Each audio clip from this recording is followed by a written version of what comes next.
उसे पकड़ क्यों रोवत है।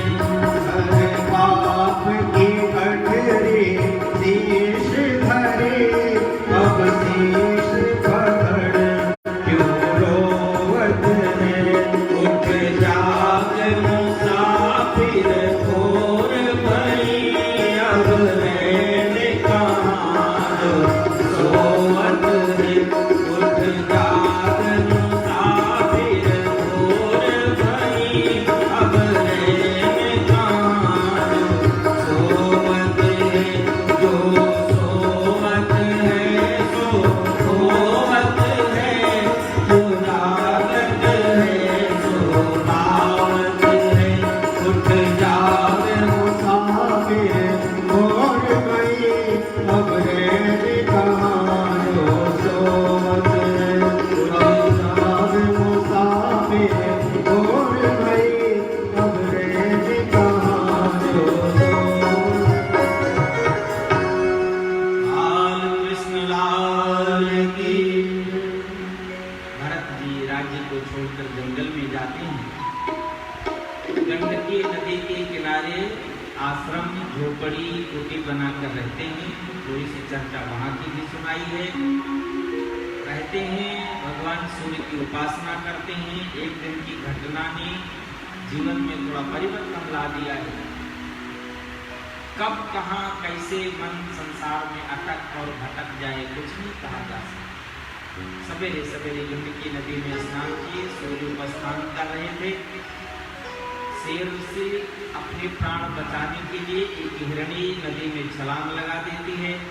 तैर कर उस पार जाए, उससे पहले बहती हुई नदी धार में मृग सावक को जन्म देती है। खुद तो तैर कर निकल गई, आगे जाकर वृक्ष की कंदरा खोह में बैठी प्राणांत हुआ, लेकिन मृग सावक डूबने लगा। नदी में हिरणी के छलांग लगाने से, आवाज होने से इनकी आंख खुला, देखा सारी घटना। मृग का बच्चा सावक डूबने लगा। उसे बचाने के लिए मन में दया आई, गए उसे उठा लिया। अब तो कुटिया पर ले आए, थोड़ा पालन कर दो, बड़ा हो जाए। पालन कर दिया, थोड़ा बड़ा हुआ। मनुष्य भले ही कभी धोखा दे, भले ही आपके प्रेम को न समझे, लेकिन पशु कभी आपके उपकार और प्रेम का और सेवा का बदला भूल नहीं सकता। मृग सावक किसी और को जानता नहीं, इन्होंने पाला, इनकी कुटिया में रहा, इनके साथ किसी और को जानता नहीं, जाए तो कहां जाए। इनकी भी आसक्ति उसके प्रति बढ़ गई। धीरे धीरे समय बीता, संसार की व्यवस्था के अनुसार इनकी आयु पूरी हुई। इनको लगा मेरे प्राण पयान करेंगे, संसार से अब जाने का समय आया। उनको चिंता ये नहीं सताती है कि पूरे जीवन राम राम जप रहा था, आज भी राम राम जप लूं। ऐसे ही गोस्वामी जी ने सरलता से नहीं लिख दिया कि जन्म जन्म मुनि यतन कराही और अंतराम कहीं आवत। तब बात बताई है कि मृत्यु के समय अपने जीवन को, जो अब तक धर्म के मार्ग पर अपने जीवन को अन्य व्यवस्थाओं के माध्यम से आत्म कल्याण के लिए लगाया, अब मृत्यु के समय वो भूल गए कि आत्म कल्याण कर लूं। मृत्यु के समय उसी परमात्मा के शरण में चला जाऊं। ना भूल गए, चिंतन करने लगे किसका, भगवान का नहीं, उस मृग सावक के बारे में। हाय मेरे मरने के बाद इसकी रखवाली कौन करेगा, इसका पालन कौन करेगा।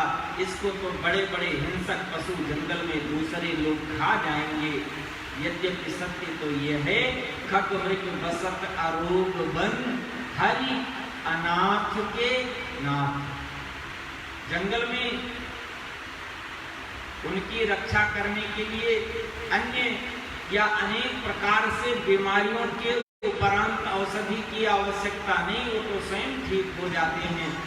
और रही बात मृत्यु की, तो जंगल में ही कौन कहे, संपूर्ण संसार रूपी जंगल में सब एक दूसरे के आहार हैं, एक न एक तो जाना ही। शिव महापुराण की पावन कथा में शिवरात्रि की जो कथा आती है उसमें सुना भी होगा। शिकारी तालाब के किनारे बेल के पेड़ पर चढ़ा हुआ धनुष पर तीर चढ़ाए बैठा है, और जैसे हिरणी को देखा मारने के लिए तैयार हुआ, उसने कहा मुझे अभी ना मारो, मैं जाकर हिरण को अपने बच्चों को बताकर आ जाऊं, तब मुझे मार देना। थोड़ी देर बाद हिरण आया, मारने को तैयार, उसने अब यही बात कही, हिरणी को बच्चे को बताकर आओ तो मार देना। तीसरी बार बच्चे आए तो बोले मैं अपने माता पिता को कहकर आ जाऊं, मार देना। बोले तीनों यही कहते हो, मामला क्या है? तब उन बच्चों ने कहा मृग के शरीर में जंगल में जन्म हुआ, किसी का आहार तो बनना ही है एक को, हम कितने दिन अलग बचेंगे, तो हम मरने से नहीं डरते, लेकिन थोड़ा धर्म का पालन मौका मिल जाए इसलिए थोड़ा समय दे दो। तो तीनों बार के तैयारी में बिल्व पत्र जल गिर के उसके द्वारा पूजा हुआ, हृदय परिवर्तन हुआ। चौथी बार हिरणी भी आई, हिरण भी आया, बच्चे भी आए, तीनों कहते मेरी बारी है मेरी बारी है। तब उसने कहा एक तो इनका जीवन है जो धर्म की राह पर पशु होकर चले आए, मेरी बारी है, एक मैं नहीं समझ सकता। आज राज ऋषि भरत राजा से ऋषि बनकर जंगल में तपस्या किए, लेकिन गलती कहाँ हो गई, मृत्यु का क्षण आया तो ये नहीं कहते परमात्मन मेरे शुभ अशुभ कर्म सब आपके चरणों में समर्पण है, मुझे शुभ का परिणाम स्वर्ग नहीं चाहिए, मुझे अशुभ का परिणाम नरक से भी भय नहीं, लेकिन एक ही प्रार्थना करता हूँ, आप कृपा करें, मैं आपका हूँ, मुझे स्वीकार कर लें। ये कहना भूल जाते हैं, बस एक बात कहते हैं, हाय इस मृग का क्या होगा। हम कभी कभी अर्थ का अनर्थ सोचने लग जाते हैं, हम सोचते हैं ये भी तो परोपकार है, यद्यपि सत्य है परहित सरिस धर्म नहीं भाई, परोपकार है, लेकिन ऐसा परोपकार नहीं जो कहीं मूल ही जड़ ही समाप्त कर दे। ये परोपकार नहीं, परोपकार का आडंबर है, और उसके बारे में सोचना सामर्थ्य करना जब तक उचित था, जब तक अपने पास समय रूपी जीवन रूपी पूंजी रही, और जब जीवन समय रूपी पूंजी नहीं तो कुछ सोचने की आवश्यकता नहीं।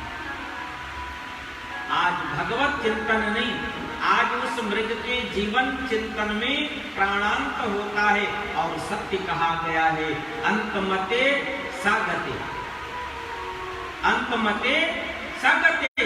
तो मति कहाँ चली गई? मति चली गई थी मृग में, तो शरीर छूटा तो कहाँ गया जीवन? कौन शरीर मिला? मृग का शरीर मिल गया, देर नहीं लगा, मृग का शरीर मिल गया। कहाँ राजा थे, कहाँ ऋषि हुए थे, थोड़ी सी गलती हुई, फिसल गए, तो 2 पांव से फिसले तो 4 पांव पर चले, फिसल कर 4 पांव पर जाकर मृग शरीर मिला। हाँ, भगवान अपने संविधान की व्यवस्था के अनुसार शरीर तो मृग का मिला, लेकिन श्रेष्ठ कर्म का परिणाम उनको तब भी याद बना था, अच्छा थोड़ी गलती हुई। गंडकी नदी के किनारे ही मृग शरीर मिला। सुंदर सी कथाओं का वर्णन करते हुए सुनाया है भगवान सुखदेव ने, राजन क्या हुआ, अपने मृग शरीर को ले जाकर गंडकी नदी में डुबा दिया और भगवान का चिंतन करते रहे, वही प्राणांत हुआ, मृग शरीर छूटा, फिर मानव जीवन मिला। मानव जीवन, तभी तो गोस्वामी जी ने भी कहा है, कबहुक कई करुणा नर देहि, देख ईश बिन हेतु स्नेही। भगवान से ज्यादा स्नेह करने वाला जीव के लिए कोई और नहीं। भगवान कृपा करते हैं, स्नेह करते हैं। कबहुक कई करुणा नर देहि, बड़ी कृपा करते हैं, करुणा करते हैं, स्नेह करते हैं, तो 84 लाख शरीर में मानव का शरीर देते हैं। ये तो भगवान की कृपा है। मानव शरीर की प्राप्ति ही भगवान की कृपा है। मानव की शरीर की प्राप्ति करा दी। अब माता पिता ने तब भी उनका नाम भरत रखा, लेकिन तब उन्होंने शरीर धर्म की ज्ञान को छुपाया, मूर्ख की जड़ की भांति रहने लगे, इसलिए नाम बढ़ गया जड़ भरत। ऐसे जड़ भरत के भी चरित्र का वर्णन है। संक्षिप्त में थोड़ा बहुत हम आप भी श्रवण कर लें। जीवन कैसा, गृहस्थ में है, परिवार में है, घर में है, संसार है पूरा। माता पिता भाई बंधु घर परिवार करते क्या है, कुछ भी करना है, लेकिन वहां ये गलती ना हो जाए कि फिर से संसार की आसक्ति लग जाए। ना ना, गलती ना हो, आसक्ति ना लग जाए। आसक्ति लगेगी तो गलत हो जाएगा। फिर क्या करना है? अच्छा, बहुत लायक रहोगे तो संसार के लोग अपना स्वार्थ सिद्ध करेंगे। जिस लायक नहीं रहोगे तो संसार के लोग उस कार्य को सिद्ध करने के लिए आपके पास नहीं आएंगे। इनके मन में आया, ये 3-3 जन्म की बात याद है।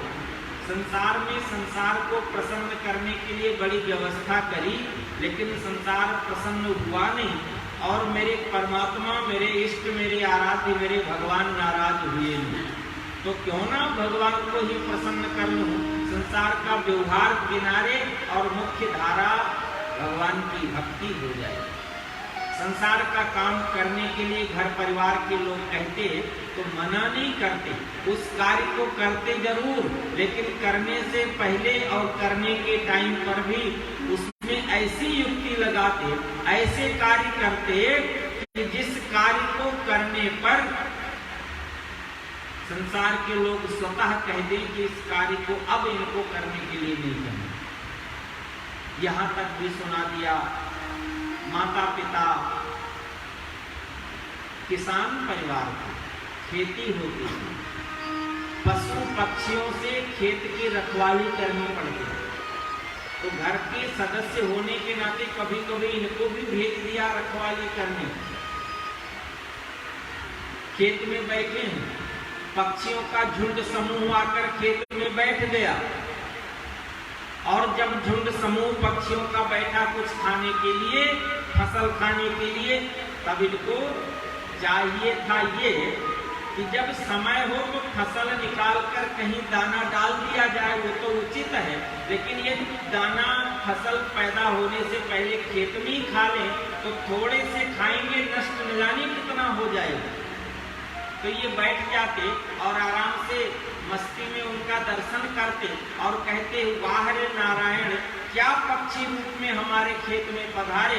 तो मेरी दृष्टि में खेत भी तुम्हारा, ये फसल भी तुम्हारा, और आए भी पक्षी बनके तुम, और मैं देख रहा हूँ आप खा जाओ। घर वालों को मालूम चला तो बोले अब तो भला होने वाला नहीं है कि ये कोई फसल की रखवाली करेंगे। अरे रखवाली तो तब होती जब थोड़ा बहुत वहां बैठ कर ताली बजा दे तो वो उड़ जाते। यद्यपि आध्यात्मिक दृष्टि से भी गोस्वामी जी ने तो अपने अमर ग्रंथ में बात कह दी, राम नाम सुंदर कर तारी, संशय विहंग उड़ावन। यदि जीवन में कहीं संशय रूपी पक्षी बैठ जाए तो संशय रूपी पक्षी को उड़ाने के लिए आप राम राम कहो तो संशय रूपी पक्षी उड़ जाएगा। क्यों? तो राम राम ताली बन जाएगी, और राम नाम ताली से संशय रूपी पक्षी उड़ जाए। लेकिन यहाँ जड़ भरत जी खेत में ताली नहीं बजाते। अच्छा ऐसा करो आप ही बजाओ राधा नाम की ताली, सबके संकट दूर करेगी, सबके संकट दूर करेगी। वो बरसात बजाओ, बजाओ ना, संकोच मत करो, बजाइए। बजाओ राधा नाम की ताली, बजाओ राधा नाम की ताली, बजाओ राधा नाम की ताली। सब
करुणामयी सरितार है राधा, करुणामयी सरितार है राधा।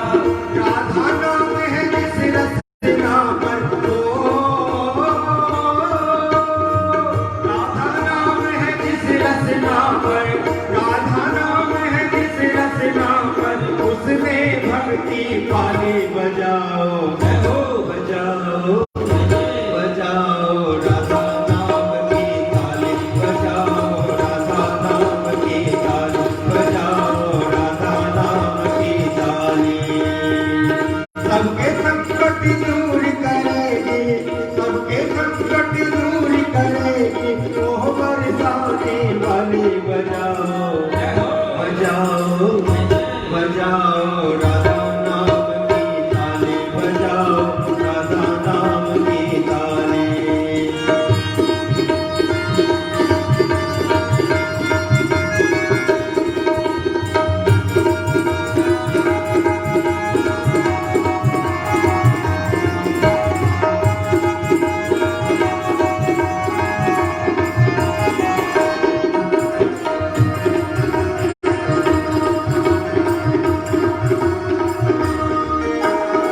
प्रेम सुधा बरसाने वाले, प्रेम सुधा बरसाने वाले, करुणा रस बरसाने वाले, करुणा रस बरसाने वाले, प्रेम सुधा बरसाने वाले, प्रेम सुधा बरसाने वाले, करुणा रस बरसाने वाले, करुणा रस बरसाने वाले, तन मन शीतल कर देगी ये ओ, तन मन शीतल कर देगी ये, महके डाली डाली बजाओ बजाओ बजाओ राधा नाम की ताली बजाओ, राधा नाम की ताली। राधा राधा राधा राधा राधा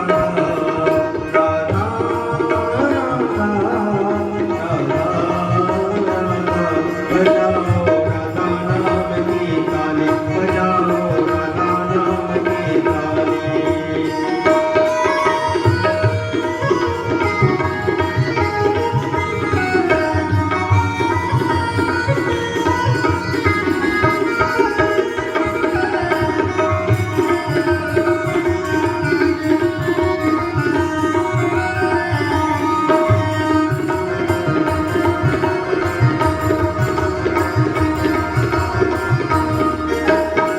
कृपा दृष्टि जिस पर करती, कृपा दृष्टि जिस पर करती, जीवन में खुशियाँ भर देती, जीवन में खुशियाँ भर देती। मन भुवन में फूल खिले हैं ओ, मन भुवन में फूल खिले हैं, जीवन में खुशहाली बजाओ बजाओ बजाओ राधा नाम की ताली बजाओ, राधा नाम की ताली। सबके संकट दूर करेगी, सबके संकट दूर करेगी, मोह बरसाने वाली बजाओ बजाओ बजाओ राधा नाम की ताली बजाओ, राधा नाम की ताली।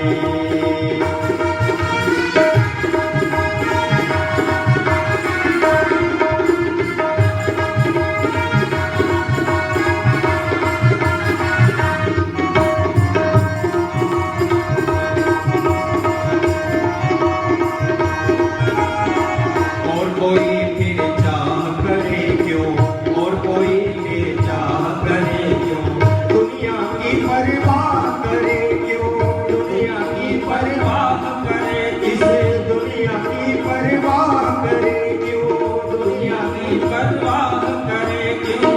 सावरिया है मेरी स्वामिनी ओ,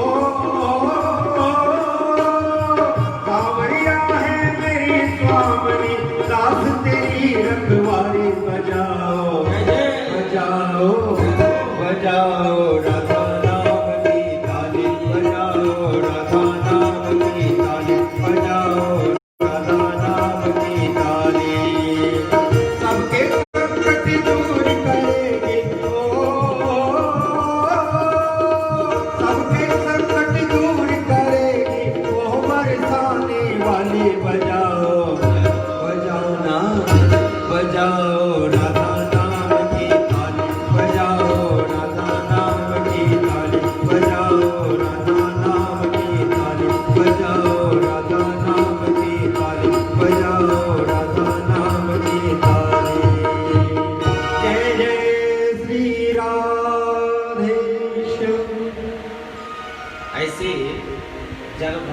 गृहस्थ में रहते हैं कोई आसक्ति नहीं है। अनेक प्रकार की घटनाएं उनके जीवन में घटती रही, लेकिन समस्त घटनाओं में भगवान की भक्ति को ही मुख्य आश्रय लिया है, मुख्य आश्रय माना है। एक आध घटनाओं का वर्णन भागवत जी में है। वर्णन करते हुए सुनाया, भीलों के राजा ने जंगल में यज्ञ प्रारंभ किया, देवी की पूजा। और जब पूजा पूरी हुई, बलिदान देने की बारी आई, तो उसने कहा जो भी कोई मिल जाए पकड़ के लाओ, उसी की बलि चढ़ाएं। राजा हूँ, जंगल का भी बाहर निकले, ढूंढने लगे तो जलभरत बैठे पेड़ के नीचे मिल गए, मस्ती में राम राम जप रहे थे। बोले यही फालतू रहे थे। लेकर गए, नहलाए धुलाए, चंदन लगाया, माला पहनाया, भोजन कराया। ये तो बड़े खुश, आज तो इतनी खुश है ये भगवती। वीर लोग आपस में चर्चा करते हैं, खुश तो ज्यादा है, लेकिन अभी और ज्यादा खुश होगी जब बलि होगा। बलि चढ़ाने की बारी आई तो देवी प्रकट हो जाती, बोली भील से कि मुझे तलवार दे, मैं बलि अपने आप ले लूं। और जब तलवार देवी के हाथ में, तो बलि उसी भील के राजा की गला काट कर देवी ले लेती। जड़ भरत को माफ कर दिया, जीवन दान दे दिया, भक्ति के लिए छोड़ दिया। सीधा सा अर्थ है, बलिदान देने से ही देवी या देवता प्रसन्न नहीं होते। बलिदान का बहुत सा अर्थ हो सकता है। बलिदान देना ही है तो अपने जीवन के बुरे विचारों का क्यों ना बलिदान कर दिया जाए, इससे बड़ा तो कोई होगा ही नहीं। और भी हनुमान जी के चरित्र में आप सभी कितनी बार पाठ करते हैं। अहिरावण राम जी को, लक्ष्मण जी को हरण करके जब पाताल में लेकर जाता है, हनुमान जी लेने के लिए जाते हैं। मालूम चला हनुमान जी को, जब कारण जब अहिरावण लेने आया तो उसने हनुमान जी का रूप बना लिया। चारों ओर हनुमान जी ही पहरा दे रहे थे और हनुमान जी आंख बंद करके राम राम जपने लगे, तो हनुमान जी का रूप बनाया, प्रवेश कर गया और राम जी को, लक्ष्मण जी को उठाकर ले गया। तो सब जामुन जी ने कहा, हनुमान जी किसको ले गए, रात में कहाँ छोड़ आए राम जी को, लक्ष्मण जी को? तो हनुमान जी ने कहा कुछ गड़बड़ है मामला, मैं तो राम राम ही जप रहा था, मैं कहाँ ले गया? बोले दोनों को कंधे पर बिठाकर कौन ले गया? तो हनुमान जी ने कहा ले तो मैं नहीं गया, लेकिन मैं कंधे पर बिठाकर ले आया। पातालपुरी में जाकर दरवाजे पर पहुंचे और वहां मकरंद ध्वज बैठा हुआ है। उसने कहा मैं तो आपका ही पुत्र हूँ पिताजी, मुझे बताओ क्या सेवा करनी है? बोले बेटा तू बैठा रहा, मुझे अंदर जाने दे, यही सेवा। बोले किसी को जाने नहीं देता हूँ। बोले अपने बाप को तो जाने दे, मामला बन जाएगा। हनुमान जी प्रवेश करके पहुंचे और जब पहुंचे हैं, जब अहिरावण ने पूजा पूरी कर ली है, बलिदान की बारी आई। हनुमान जी ने देवी जी की पूजा पूरी हो गई, देख लिया, प्रणाम किए। बोले माँ यदि बलिदान मैं ले लूं, भूख लगा, थोड़ी लंबी यात्रा से आया हूँ, ये लड़ाई झगड़ा हो रहा था, लंका में खाने भी नहीं गया बहुत दिन से। तो देवी ने कहा बलिदान तुम ही ले लो। तो बोले बस आप खड़े रहो, आगे मैं खड़ा होकर बलिदान ले लूं। अहिरावण तलवार लेकर आया तो हनुमान जी तो देवा, लेकिन देवी बनकर बोले तलवार दे, बलिदान मैं ही ले लेती हूँ। अहिरावण को लगा आज देवी थोड़ा ज्यादा ही पसंद है। बंधु समेत जब अहिरावण लय रघुनाथ पताल सिधारो, देवी पूजी भली विधि सो बलि देव सबे मिल मंत्र विचारो, जाय सहाय भयो कबहि अहिरावण सैन्य समेत संहारो, को नहीं जानत है जग में कपि संकट मोचन नाम तिहार। हनुमान जी ने रावण का वध किया, लक्ष्मण जी को, राम जी को लेकर के मकरंद ध्वज से फिर लड़ाई किया, उसे परास्त करके लेकर चले आए। ऐसे ही देवी ने भील का बलिदान लिया, जड़ भरत को छोड़ खा पी करके आए, फिर बैठे राम राम जप रहे हैं। फिर घटना घटी, सौभल देश के राजा रावण पालकी में बैठकर भगवान कपिल के आश्रम में थोड़ा ज्ञान प्राप्त करने जा रहे थे। एक कहार बीमार हुआ, बोले मैं तो राजा हूँ, जो मिले उसको बोलो मेरी पालकी उठाए। खा पी के आए थे, बैठे थे, कहारों ने आदेश दिया राजा की पालकी उठाओ, कंधे पर रखी, चल पड़े। लेकिन थोड़ा उछल कूद कर चलते, जहाँ चींटी मुटी ज्यादा नजर आए तो चींटियों पर पांव न पड़ जाए, थोड़ा उछल कर चलते। 2 बार 4 बार चले तो पालकी में बैठे हुए रहुगण का सिर टकराया 5 से। बोले कहार थोड़ा नया, इसको शिक्षा दो, नहीं तो मैं तलवार लेकर उतरूं और इस मोटे मोटे कहार को मैं ही दंड देकर शिक्षा देता हूं। रहुगण के भयंकर क्रोध से विचलित नहीं हुई, तलवार लेकर उतर पड़े, मारने को तैयार। बोले तुम्हें डर नहीं लगता? वो कुछ बोले नहीं। बोले ये पालकी लेकर चल नहीं सकते? बोले नहीं। बोले भार लगता है क्या? बोले नहीं। अरे भाई कौन है आप, कुछ तो बोलो। तब बोलने लगे, राजन भार नाम की वस्तु मेरे लिए नहीं है। भार नाम की वस्तु शरीर के लिए, पालकी शरीर के लिए है, डर शरीर के लिए है, और आत्मा के लिए कौन सा डर? नैनम छिन्दन्ति शस्त्राणि नैनम दहति पावकः ना चैनम क्लेदन्त्यापो ना शोष्यति मारुतः। अरे शस्त्र जिसे छेदन कर नहीं सकता, अग्नि जिसे जला नहीं सकती, जल जिसे गीला नहीं कर सकता, वायु जिसे सुखा नहीं सकता, मैं वो डरने वाला, सूखने वाला, छेदने काटने मरने वाला कौन? भयभीत होने वाला? नहीं, मैं कुछ नहीं होता हूं। आप ऐसी बातें करती, इसका अर्थ है आप इस शरीर में कौन हैं? बोले बस इतनी बात तो जानना जरूरी है कि मैं कौन हूं। अनेक प्रकार से बातें करी है, लेकिन जितनी बातें करी सब ज्ञान की बातें करी। रहुगण ने तलवार रख दी, हाथ जोड़ लिया, कहीं आप कपिल भगवान ही तो नहीं कृपा करके रास्ते में मिल गए, मुझसे प्रसन्न हैं, तो आप वास्तव में मुझे दर्शन दें और मेरी जिज्ञासा, मेरी पिपासा ज्ञान प्राप्त करने की है, कृपा करें मुझे बताएं। नहीं, मैं ऐसा नहीं। तो मैं जानना चाहता हूं इस जीवन का वास्तविक अर्थ क्या है और होना क्या चाहिए। महाराज जड़ भरत कहने लगे, सत्य तो ये है, जीव एक व्यापारी बनकर रह गया है। जीव एक व्यापारी, जैसे व्यापारियों का समूह व्यापार करने चलता है, वैसे ही इतनी बड़ी सृष्टि में जीव इकट्ठा आया है। व्यापार समूह की तरह, बंजारे की तरह ऐसे चल रहा है। चलते चलते क्या होता है, किसी का जन्म होता है, किसी की मृत्यु होती, जन्म पर थोड़ा खुश हो लेते, मरने पर थोड़ा दुखी हो लेते, लेकिन वो व्यापारी अपना व्यापार नहीं बंद करते, चलते रहते हैं।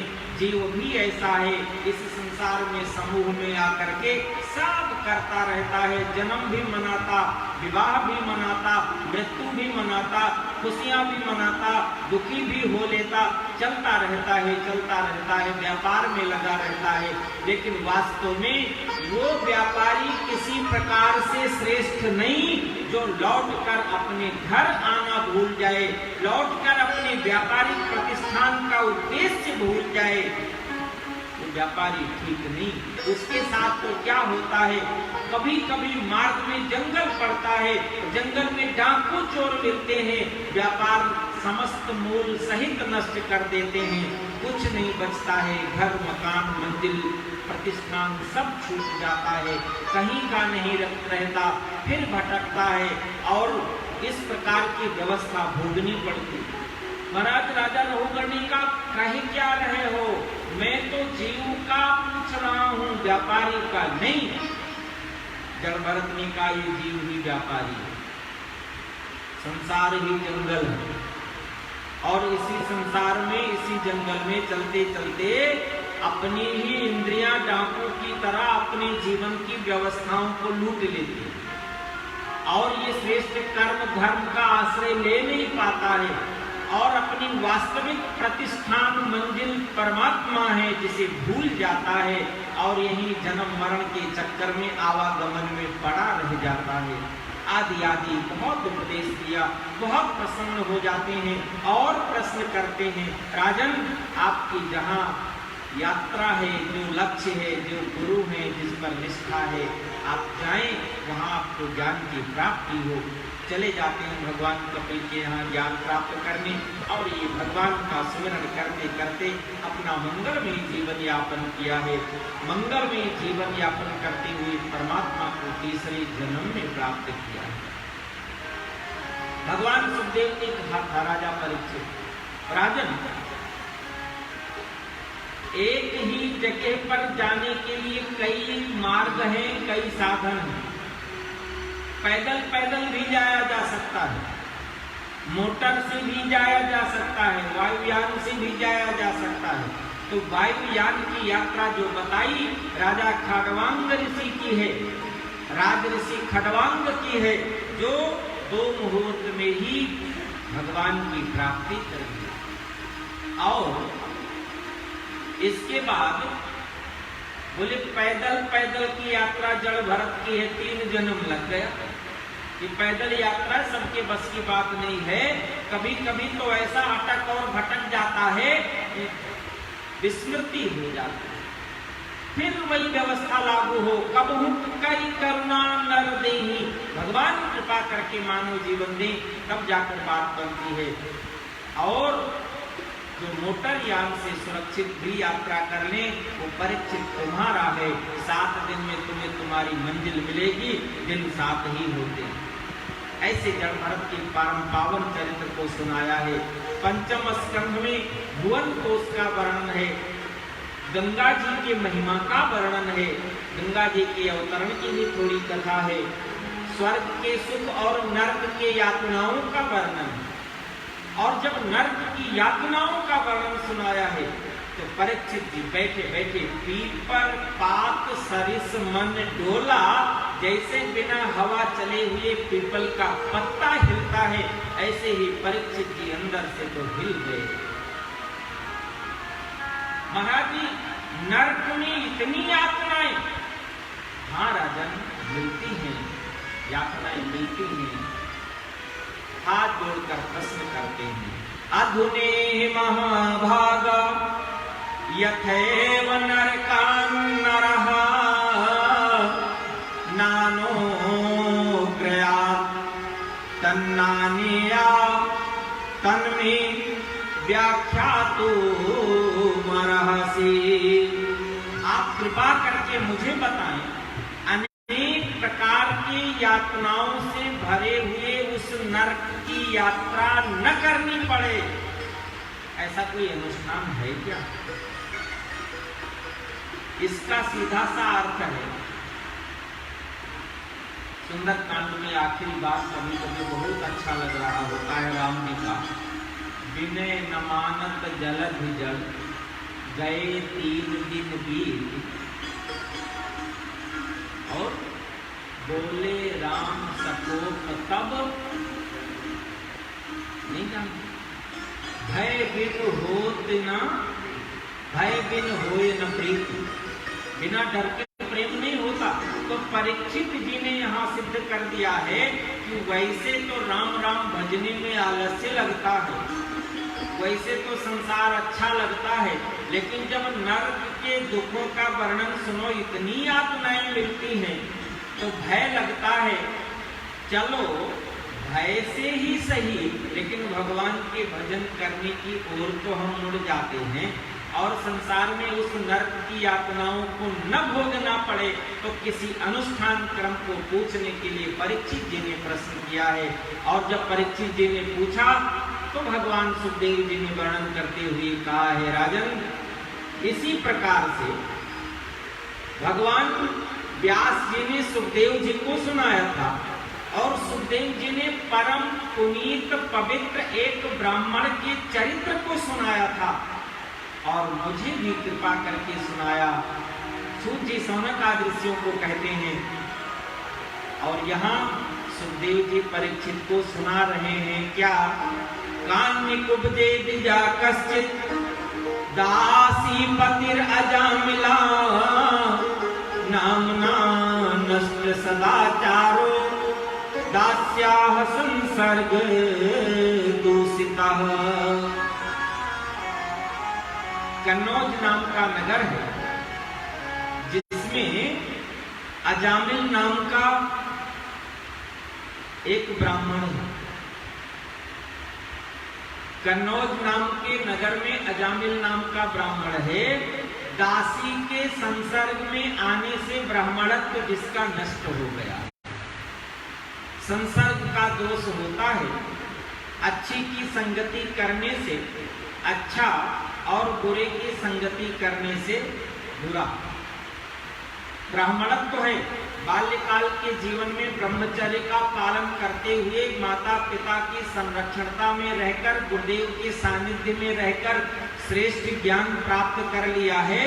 लौटकर गृहस्थ में निवास करने लगे, लेकिन ऐसे गृहस्थ में निवास करते करते अजामिल के जीवन में एक दिन की घटना ने अनेक प्रकार की विकृति ला दी है और उसी घटना की विकृति के कारण अच्छे भले गृहस्थ परिवार को छोड़कर एक दासी के संसर्ग में, एक वेश्या के संसर्ग में रहकर गृहस्थी बसा ली है। अजामिल वहीं रहने लग जाते। आयु बीता, देर नहीं लगा, आयु व्यतीत हुआ, मृत्यु का क्षण आया। यमराज की आज्ञा का पालन करते हुए यम के दूत लेने चले आए और जब यम के दूत लेने आए तो परीक्षित जी को सुनाते हुए भगवान सुखदेव कहते, राजन अजामिल शरीर की व्यवस्था ठीक नहीं इसलिए पड़ा है। शरीर की व्यवस्था ऐसी हो जाती है, आंख से दिखाई देता नहीं, कान से सुनाई पड़ता नहीं, पांव से चला जाता नहीं, हाथ से कुछ किया जाता नहीं, लेकिन मृत्यु के समय अपने जीवन की किए हुए कर्म की रील फिर भी आंखों के सामने शुभ कर्म का परिणाम अच्छे रूप में और बुरे कर्म का परिणाम बुरे रूप में सामने दिखाई देता है। अजामिल को अपने पूरे जीवन के बुरे कर्म का परिणाम यम की यातनाओं को देने वाले सामने यमदूतों पर दृष्टि पड़ी। अरे ये बड़े बड़े विकराल शरीर वाले, बड़े बड़े मुखाकृति वाले, बड़े बड़े विषैले दांतों वाले, हाथ में इतने बड़े बड़े दंड लिए हुए, हाथ में इतने बड़े बड़े यमपास लिए हुए, अरे तुम कौन हो? उन्होंने तो सीधी बात परिचय बताई, हम तो यम के दूत हैं, महाबलवान हैं। यम के आदेश का पालन करते हुए आपको इस मृत्यु लोक से लेने आए हैं और यहीं से सेवा प्रारंभ हो जाएगी। अजामिल अब डर गया, अब मुझे कौन बचा सकता है? अजामिल को तब याद आया संपूर्ण ब्रह्मचर्य जीवन में सतगुरु के सानिध्य में रहकर एक बात गुरुदेव सिखाया करते थे, संसार में सर्वश्रेष्ठ भगवान की भक्ति है, भगवान के नाम का आश्रय है। जहां कोई भी नहीं पहुंच सकता वहां पर भी भगवान के नाम के आश्रय पर रहकर बुलाओ तो भगवान को आना नहीं पड़ता है। वो तो हरि व्यापक सर्वत्र समाना। जितना आपका प्रेम है उसी प्रेम के आश्रय पर परमात्मा वहां प्रकट हो जाता है। अजामिल तब उस समय की व्यवस्था उसके जीवन में थोड़ी जागृत हो गई, बहुत बड़ी बात है। चाहे हम आप ये कह लें महाराज बिंदु जी की बात, न जाने कौन से गुण पर दयालु रीझ जाते हैं, उनको याद आ गया। क्या याद आया कि भगवान का स्मरण किया जाए तो संकट टल जाता है, नरक की यातना से हम बच जाएंगे। अजामिल ने भगवान का स्मरण किया है। बड़े सुंदर ढंग से कथाओं का वर्णन करते हुए कहा, क्या कहा कि अजामिल ने बुलाया अपने बेटे को 10 बेटों में छोटे बेटे का नाम संत की कृपा से कहने से नारायण रख दिया। और कोई बेटा आएगा नहीं, छोटा सानिध्य में खेल रहा था तो आवाज लगाई, नारायण बचाओ, नारायण बचाओ, नारायण बचाओ। बार बार नारायण बचाओ की आवाज लगाई, उसे स्मरण हुआ आया, ये वाला नारायण तो नहीं बचा सकता, लेकिन ये वाला नारायण बचा सकता। मन आन मिलो घनश्याम, बहुत दिन बीत गए। मन आन मिलो घनश्याम, बहुत दिन बीत गए। आन मिलो घनश्याम, बहुत दिन बीत गए। मोहे आन मिलो घनश्याम, बहुत दिन बीत गए।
बहुत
अजामिल ने भगवान नारायण की शरणागति दी है।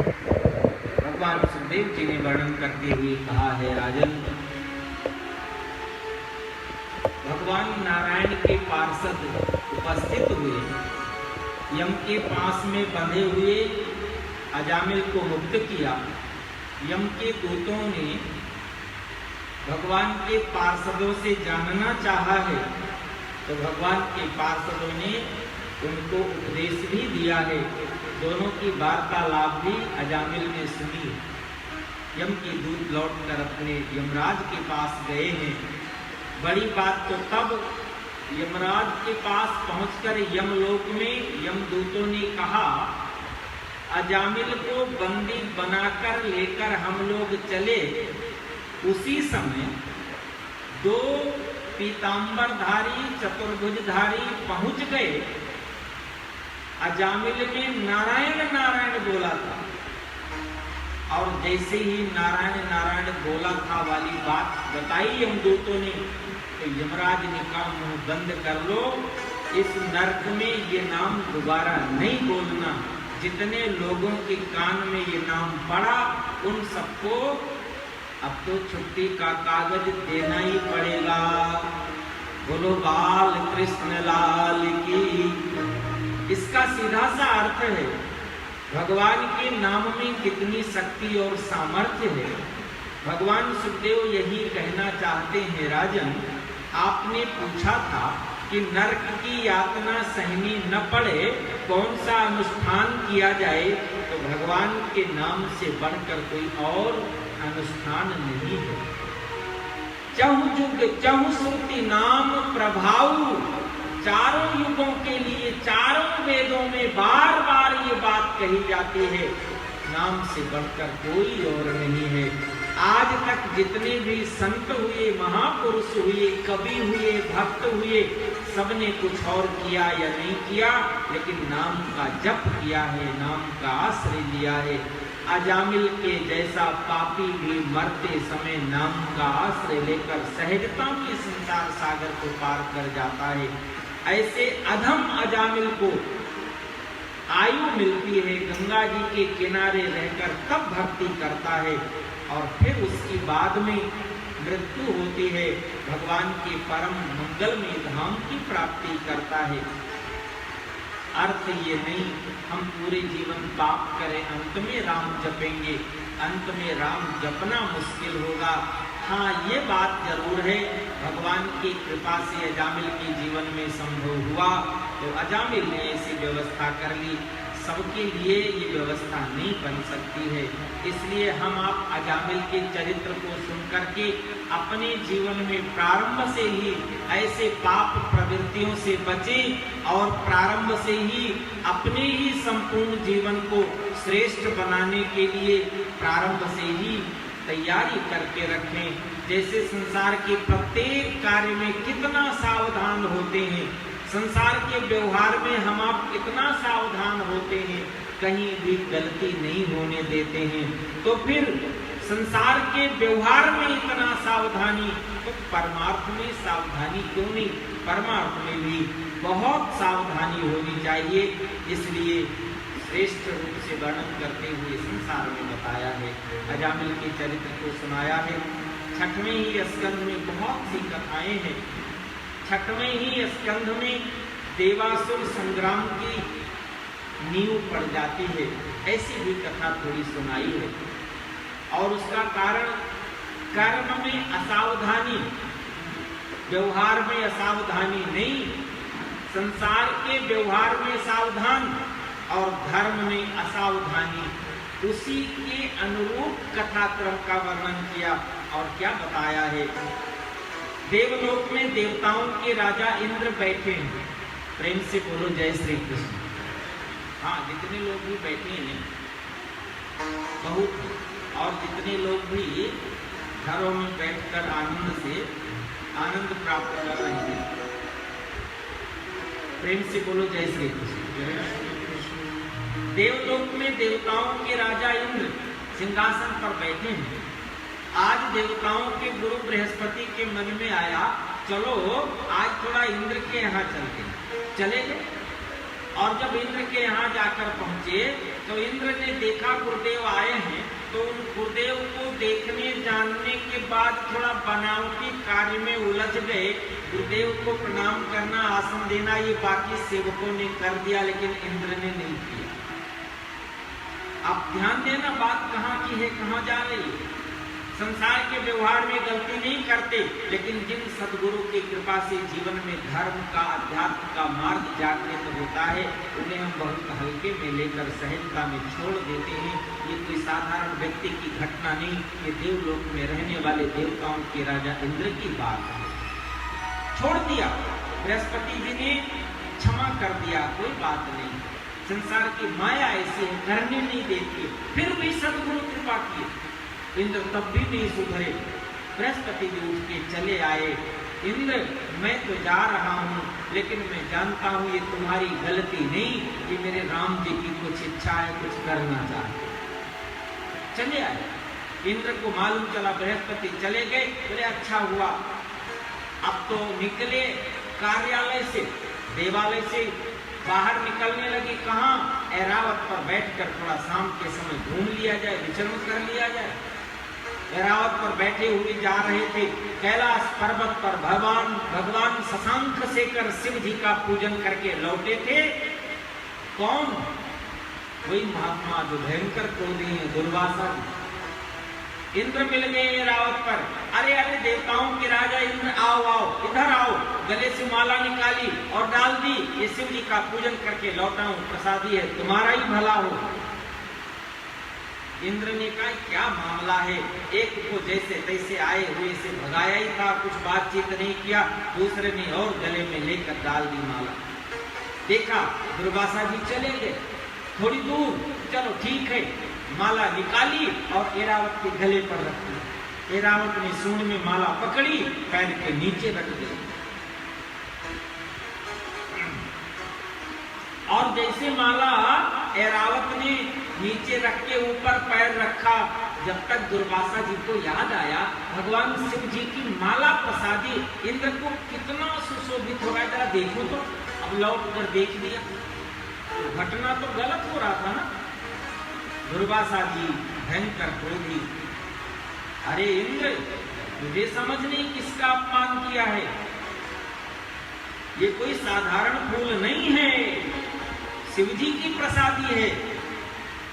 शिव जी को पूजन में उपयोग किया था, भगवान शिव जी की ओर से मिला है। भगवान शिव जी पर, देवताओं पर चढ़े हुए पुष्प प्रसाद रूप में मिले, कोई साधारण नहीं होता है। पुष्पदंत की कथा सुनी होगी, गंधर्व है, शिव जी की पूजा करने के लिए पुष्प लेकर चले आते हैं देवलोक से, लेकिन पकड़ में आते नहीं। पकड़ने के लिए एक ही व्यवस्था करी है, क्या? शिव जी पर चढ़े हुए निर्माल्य जो पुष्प हैं उनको चारों ओर से रखवाली के लिए डाल दिया, और जैसे ही पुष्पदंत पुष्प लेने गए, नीचे पुष्प को देखा नहीं, अपमान करके लंघन कर दिया, और जैसे उस पार जाते हैं तो जाने की शक्ति तो थी, लौट कर आ नहीं पाए। पकड़े जाएंगे तब भगवान शिव से प्रार्थना करते हैं, मुझसे गलती हो गई। महीना पारंते परम विधि सोयात सदृशी। शिव महीन का गुणगान किया है, 42 श्लोकों में सुमहिम है। पुष्पदंत में भगवान शिव जी प्रसन्न हो जाते हैं, शक्ति और सामर्थ्य देते हैं। दुर्वासा जी ने कहा, इंद्र तुम्हें मालूम नहीं किसका अपमान किया है, जाओ जल्दी से तुम्हारा ये इंद्रासन छूटे, तुम्हारा देवलोक छूटे, तुम राज्य से भ्रष्ट हो जाओ। और जब राज्य से भ्रष्ट हो जाओगे तब प्रेम से भगवान का भजन करोगे। अभी तो फुर्सत ही नहीं कि थोड़ी देर भगवान का भजन करो, अभी मौका नहीं है। दुर्वासा जी चले गए। दैत्यों को मालूम चला कि दुर्वासा जी ने श्राप दे ही दिया है, हमें तो केवल निमित्त बनना है। अस्त्र शस्त्र लेकर आक्रमण किया और उसी समय इंद्र को देवलोक से भगाया और बढ़िया से रहने लग गए। प्रेम से बोलो जैसे। बहुत सी कथा वर्णन किया है, सुनाया है। इंद्र को लगा बिना गुरु को प्रसन्न किए हुए राज्य नहीं मिलेगा। कैसे मिले? तो बोले मैं बृहस्पति को मनाने नहीं जाऊंगा, दूसरे गुरु को गुरु बना लूंगा। अब ढूंढने लगे, कोई गुरु मिल जाए तो, गुरु मिल जाए तो। भगवान 12 सूर्यों में त्वष्टा नाम सूर्य के पुत्र हैं, विश्वरूप, उनको गुरु बना लिया। आप श्रेष्ठ यज्ञ कराओ, राज्य को प्राप्त कर ले, दैत्यों को जीत ले। महाराज यज्ञ तो कराए, यज्ञ के वेदी पर बैठे यज्ञ प्रारंभ हुआ। विश्वरूप की मां है दैत्य कुल की पुत्री। तो मां ने कहा बेटा एक काम कर लेना। बोले क्या? बोले नाना जी के नाम भी एक आहुति स्वाहा पड़ जाए तो क्या बुराई है? बोले तो ठीक है माता जी, पड़ जाया करे। अब 108 में 107 आहुति देवताओं के नाम और एक आहुति नाना जी के नाम बोल दिया। इंद्र ने कहा ये मामला क्या है? कुछ मंत्र तो बढ़िया बढ़िया, एक वाले में थोड़ा तो गड़बड़ लगता है। और जब समझ में आया, उठाया वज्र और प्रहार किया। एक गुरु नाराज, एक गुरु को गोविंदाय नमः। अब कौन बचाए? लगा कोई नहीं बचा सकता है। भगवान रुष्ट हो तो गुरु के शरण में जाएं, और यदि गुरु रुष्ट हो तो कहा कबीर गुरु रूठते हरि नहीं होत सहाय। नहीं, अब किसी के शरण नहीं जाना, अब तो बृहस्पति जी को ही मिलना है। तब इंद्र ने जाकर बृहस्पति की शरण ली, क्षमा याचना की। तो बृहस्पति जी ने कहा एक काम करो, एक संत और कृपा करेगा तब तुम्हें विजय मिलेगी। जब तक त्वष्टा ने यज्ञ किया और यज्ञ से अपनी वृत्ति को पुत्र बना दिया, लेकिन वृत्ति थोड़ी शीघ्रता में पुत्र बनाया तो सही, वरदान अग्नि से मांगना था। पुत्र का जन्म हो जो इंद्र को मारे, लेकिन मुंह से निकल गया पुत्र का जन्म हो जिसे इंद्र मारे। वृत्तासुर जन्म लेता है और वो वृत्तासुर, पिताजी क्या आदेश है? बेटा इंद्र से लड़ाई करना था तो मैं लड़ाई तो करूंगा, उन्हीं के हाथ मरना। इंद्र के पास जाता हूं। तब बृहस्पति ने कहा वृत्तासुर को मारना इतना आसान नहीं है। वृत्तासुर यदि कहीं मृत्यु को प्राप्त होगा तो किसी महापुरुष के शक्ति से मरेगा। भगवान का अनन्य भक्ति करने वाला है, भले ही प्रवृत्ति उसकी और है। महापुरुष की शक्ति कहाँ मिलेगी? तब बताया है गुरुदेव बृहस्पति ने।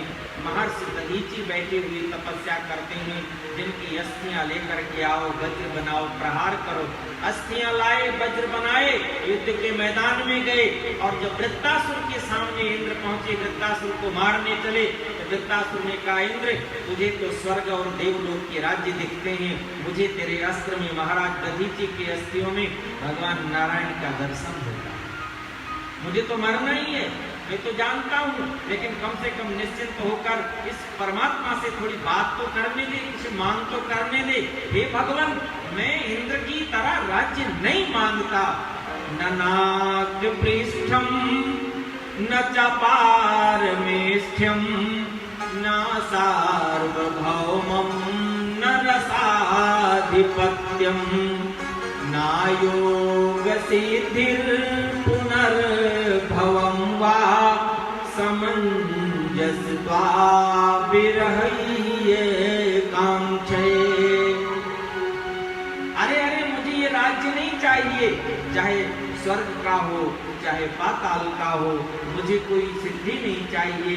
भगवान से इस प्रकार से प्रार्थना करते हुए कहा है, अजात पक्षाय मातरम खगाः स्तन्यं यथा वात्सराचुधार्था प्रियं प्रियेव व्यसितं विसन्ना मनो अरविन्दाक्षि दिदृक्षते त्वाम। हे परमात्मन, यह वृत्तासुर आपसे वैसे ही प्रार्थना करता है जैसे घोंसले में बैठा हुआ पक्षी का बच्चा जिसके पंख नहीं निकले, कुछ नहीं जानता, केवल अपनी मां को जानता है। मेरी दृष्टि में तुमेव माता च पिता तुमेव, आप हैं, मैं किसी और को नहीं जानता हूं। अस्तन्यम यथा वत्स तरा क्षुधार्था, छोटा सा गाय का बछड़ा माँ के दूध के अलावा कुछ जानता ही नहीं, लेकिन परवश होने के कारण, शरीर धर्म निर्वाह के कारण गाय अलग चली भी जाए तो बछड़ा वही प्रतीक्षा, वही स्मृति, वही ध्यान, वही चिंतन में व्यतीत करता है। वृत्तासुर भगवान का ऐसे ध्यान करता है। प्रियम प्रियेव विसुतम विसन्ना, संसार में अपने ही प्रेमी से प्रेम करने वाले, चाहे भक्त भगवान से हो चाहे संसार की व्यवस्था में हो, अपने नित्य निरंतर प्रेमी का स्मरण करता है। हे कमल के समान मुख वाले, नेत्र वाले, कमल के समान सर्वांग वाले परमात्मन, ये वृत्तासुर आपका स्मरण करता है। ऐसे भगवान का वंदन स्तवन स्तुति करते करते वृत्तासुर इंद्र के द्वारा शरीर धर्म की समाप्ति, लेकिन भगवान को प्राप्त कर लेता है। अनेक प्रकार से मंगलमयी कथाओं का वर्णन 6वें अध्याय में किया है। इंद्र ने अभिमान किया तो राज्य से अलग होना पड़ा। वृत्तासुर ने भगवान की शरणागति ली तो भगवान को प्राप्त हो गया है। संसार के अंतर्गत भगवान कभी पक्षपात नहीं करते हैं, लेकिन मालूम है राजा परीक्षित जी मानने वाले में से नहीं। उन्होंने कहा, भगवान आप तो कहते हो कि भगवान सब पर बराबर प्रेम करते हैं, आप कहते हो कि भगवान तो सब पर बराबर प्रेम करते हैं, लेकिन मुझे नहीं लगता कि भगवान सब पर बराबर प्रेम करते हैं। भगवान तो बार बार कहते हैं, सब पर मोरी बराबर दाया, सब पर मेरी ओर से बराबर कृपा है। तो परीक्षित जी ने जब ये बात कहा तो भगवान सुखदेव ने कहा, आपको कैसा लगता है कि भगवान किसी को कम किसी को ज्यादा प्रेम करते हैं? बोले हाँ, किसी को कम किसी को ज्यादा प्रेम करते हैं, और उसमें लगता है भगवान नित्य निरंतर देवताओं का पक्ष लेते हैं और नित्य निरंतर भगवान दैत्यों को दंड देते हैं, दैत्यों का वध करते हैं, दैत्यों को मारते हैं। लेकिन मामला ये नहीं है। भगवान सुखदेव कहते हैं, देवता नित्य निरंतर लड़ाई करने नहीं जाते। जरा भी कोई बात हो तो भगवान के सामने पहुंच जाएंगे, प्रार्थना करेंगे, आप कृपा करो, आप जानो क्या करना है, मैं लड़ाई नहीं करता। और दैत्य भगवान को याद तो बाद में करते हैं, थोड़ा लड़ाई पहले कर लिया करते हैं।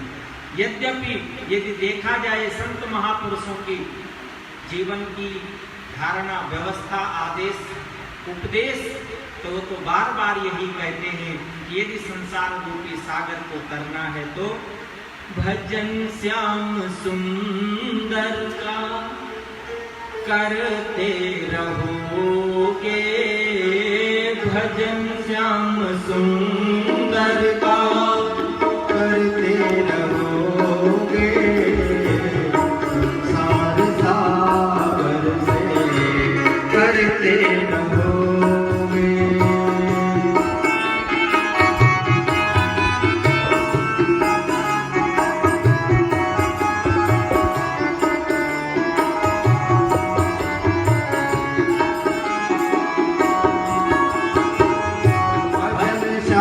सुंदर का करते रहोगे, भजन श्याम सुंदर का करते रहोगे, तो संसार सागर से तरते रहोगे।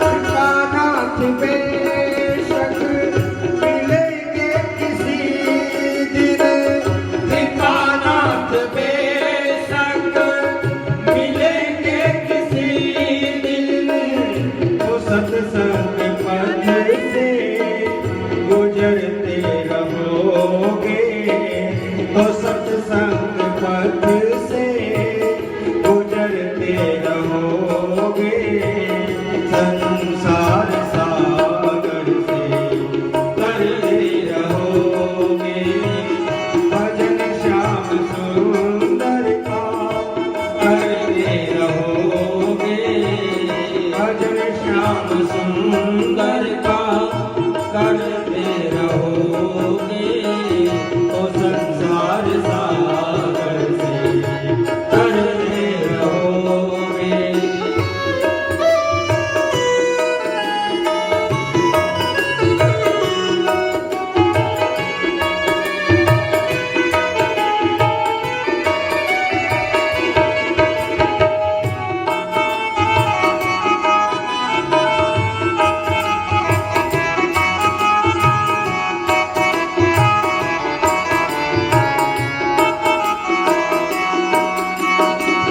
चढ़ोगे हृदय पर सभी के सदा तुम, चढ़ोगे हृदय पे सभी के सदा तुम, जो अभिमान गिरी से उतरते रहोगे, जो अभिमान गिरी से उतरते रहोगे, संसार सागर से तरते रहोगे, भजन श्याम सुंदर का करते रहोगे, संसार सागर से तरते रहोगे।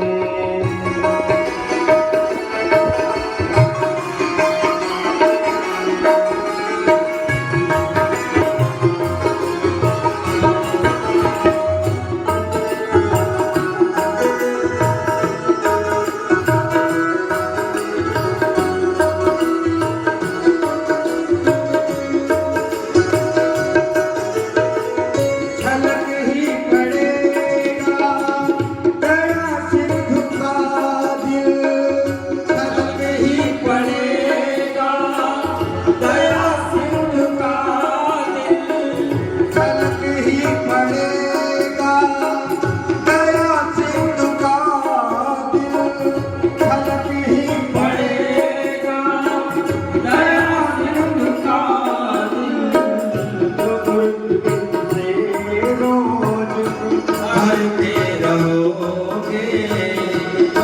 बिंदु से रोज भरते रहोगे, तो संसार सागर से तरते रहोगे, भजन श्याम सुंदर का करते रहोगे, भजन श्याम सुंदर का करते रहोगे, तो संसार सागर से तरते रहोगे, भजन श्याम सुंदर का करते रहोगे, तो संसार सागर से तरते रहोगे।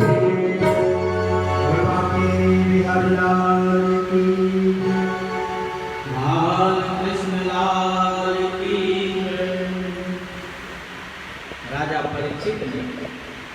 भगवान सुखदेव जी से प्रश्न किया है, समः प्रियासु हृदय ब्रह्मन् भूतानां भगवान् स्वयं इंद्रस्यार्थे कथं दैत्यान् वधीति विष्णु यथा।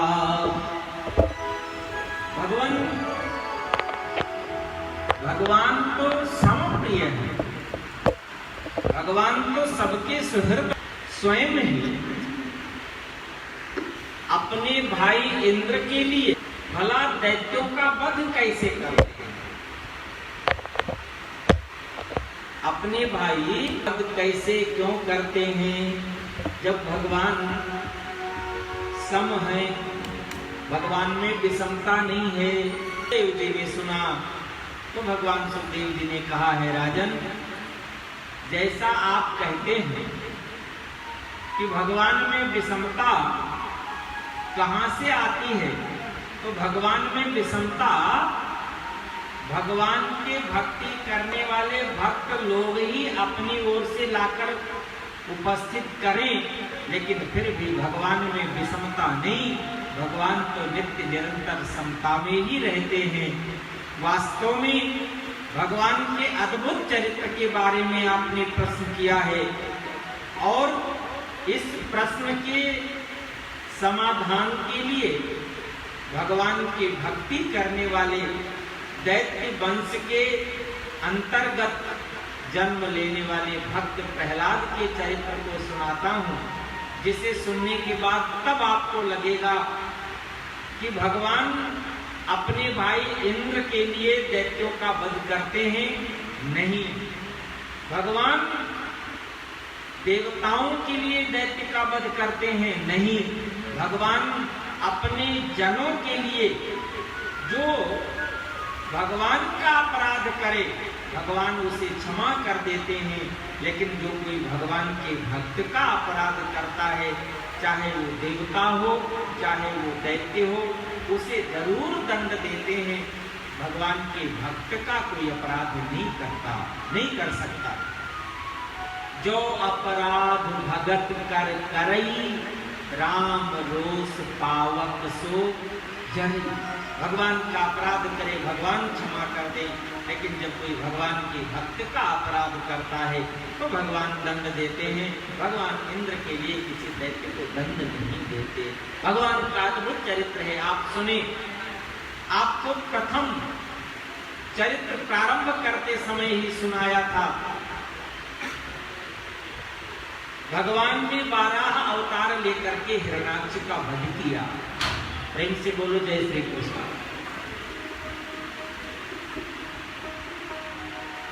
और जैसे ही हिरण्याक्ष का भगवान ने वध किया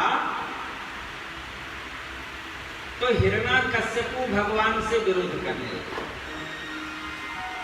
हिरण्याकश्यप भगवान से विरोध करने लगा, मैं अपने भाई का अंत्येष्टि हिरण्याक्ष का अंत्येष्टि तब करूंगा जब नारायण का भी साथ में करूंगा।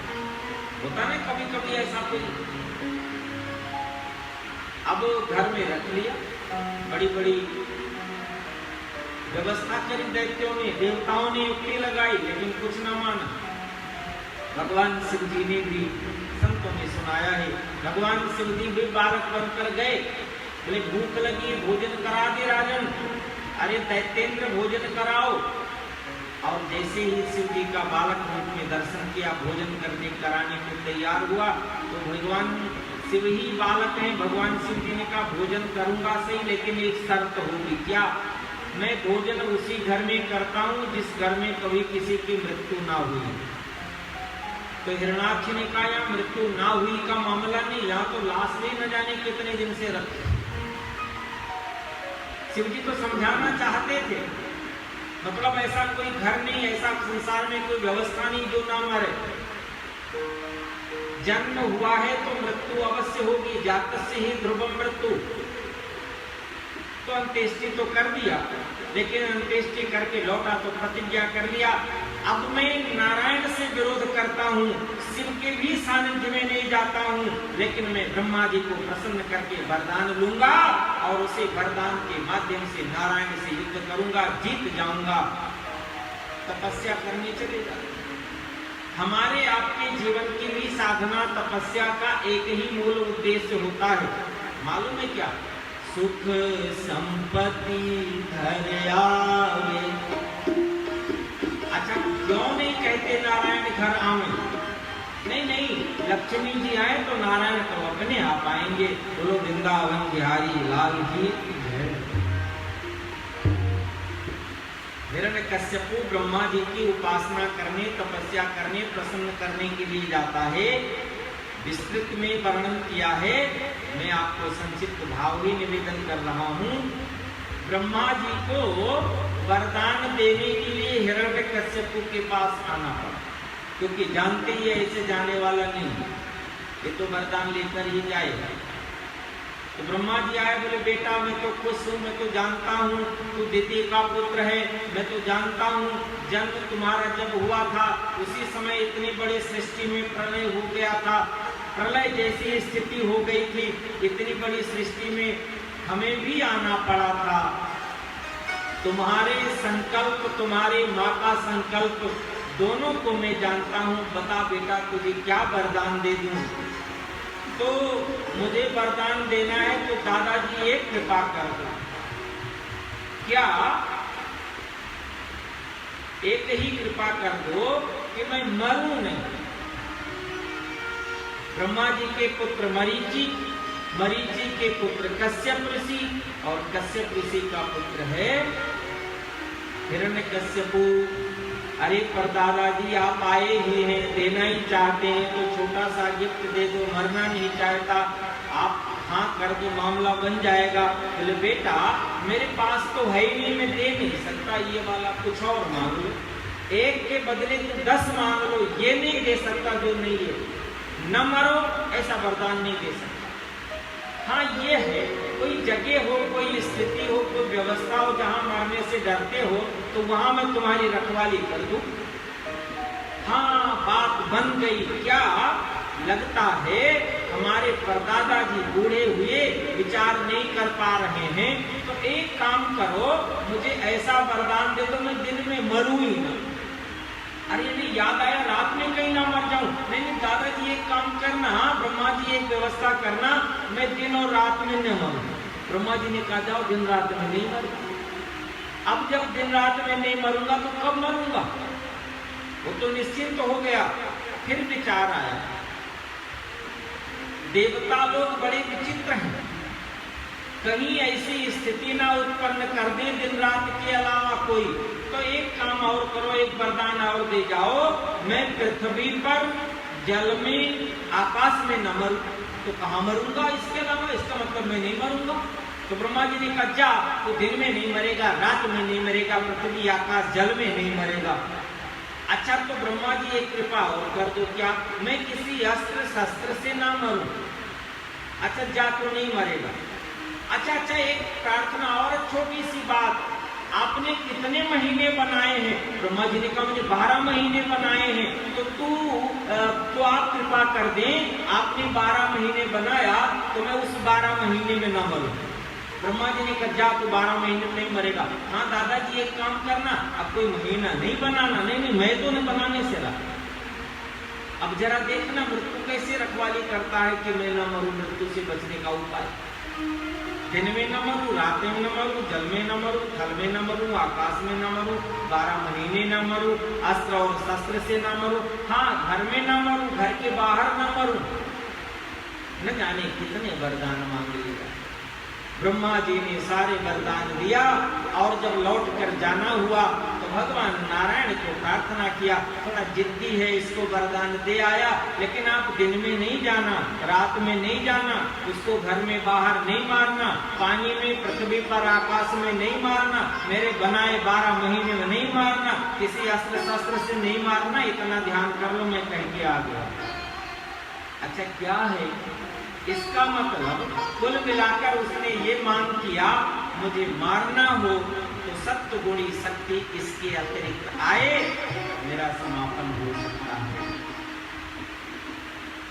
ब्रह्मा जी चले गए। हिरण्यकश्यप प्रसन्न हुआ, लौट करके राजधानी में आया। दैत्य लोग मिलने आए अपने राजा से, बड़े खुश हुए, ब्रह्मा जी से वरदान लेकर लौटे हैं, हम लोग अब क्या करें। हिरण्यकश्यप बोला, अब तो देवताओं पर आक्रमण करो, हमारी मृत्यु नहीं होगी। लेकिन सद्बुद्धि मिली, गुरु शुक्राचार्य को बुलाया, गुरुदेव हम देवताओं पर आक्रमण करें, लेकिन कोई और इससे पहले तैयारी करनी है क्या। तो गुरुदेव शुक्राचार्य ने कहा एक तैयारी कर लो। बोले क्या।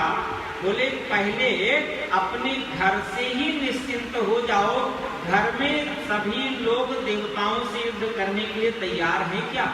हिरण्यकश्यप ने कहा भला घर में ऐसा कौन होगा जो नहीं होगा, हमारे तो 4 बालक हैं, 3 बालकों को अनेक प्रकार से ज्ञान आपने दिया है, चौथा बालक छोटा प्रहलाद है जिसे आपके पुत्र संड और अमर्क ने ज्ञान दिया है।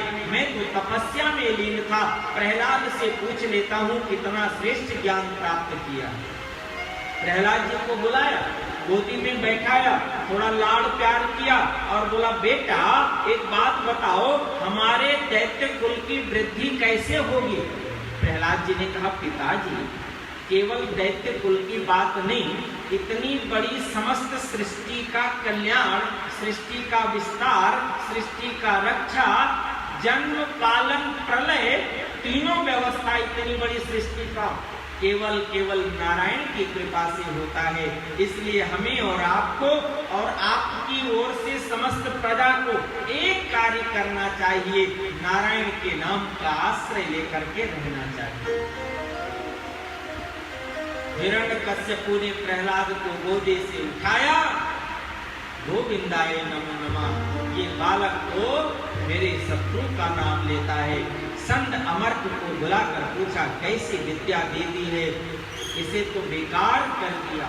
नहीं राजन, मैं इसको वो विद्या नहीं देता, लेकिन ये न जानी कौन सी विद्या को स्वयं प्राप्त कर लिया है जन्म लेने से पहले देव ऋषि नारद जी के सानिध्य में। हमारी विद्या इस पर कोई असर करती नहीं और इसकी विद्या में ओतप्रोत होकर के इसके साथ बैठकर मैं कीर्तन करता हूँ, श्री राम जय राम जय जय राम। जब ये विद्यालय में कीर्तन करता है, मैं इसको मना करने जाऊं तो जैसे इसको पकड़ता हूँ इसका करंट मुझे लग जाता, मेरा करंट इसको नहीं लगता। वास्तव में भक्ति की महिमा, भक्ति का प्रभाव इतना होना चाहिए, सामिप्य सानिध्य में आने वाला व्यक्ति भी उसी भाव में आकर वही कहने लग जाए। संसार के प्रभाव में हम आप यही देखते हैं, जिस व्यक्ति के जीवन में मार काट आदि मचा होता है, हम उनके सानिध्य में जाएं तो हमारे विचार बदल जाते हैं। ऐसे ही हम किसी भी समय पर सद्गुरु संत के सानिध्य में जाएं, उनके विचार इतने प्रबल हो, हमारे जीवन में आकर प्रवेश कर जाएं, ना चाहते हुए भी हमारी वाणी से, मन से, विचार से अनेक प्रकार से संकल्प जागृत हो करके भगवान की ओर अग्रसर हो जाए। हिरण्यकश्यप को थोड़ी चिंता हुई, प्रेम से बोलो जय श्री कृष्ण। समझाया प्रहलाद को, प्रहलाद मानने को तैयार नहीं। अच्छा जो न माने तो रास्ते से हटाओ, इसी को मृत्यु दंड दे दो, हम लोग तब देवताओं पर आक्रमण करेंगे। कौन मारे? अरे मारना क्या, छोटा बालक है, ले जाओ पर्वत से गिरा दो। लेकर गए, पर्वत से गिराया, गिराने वाले लौटे नहीं।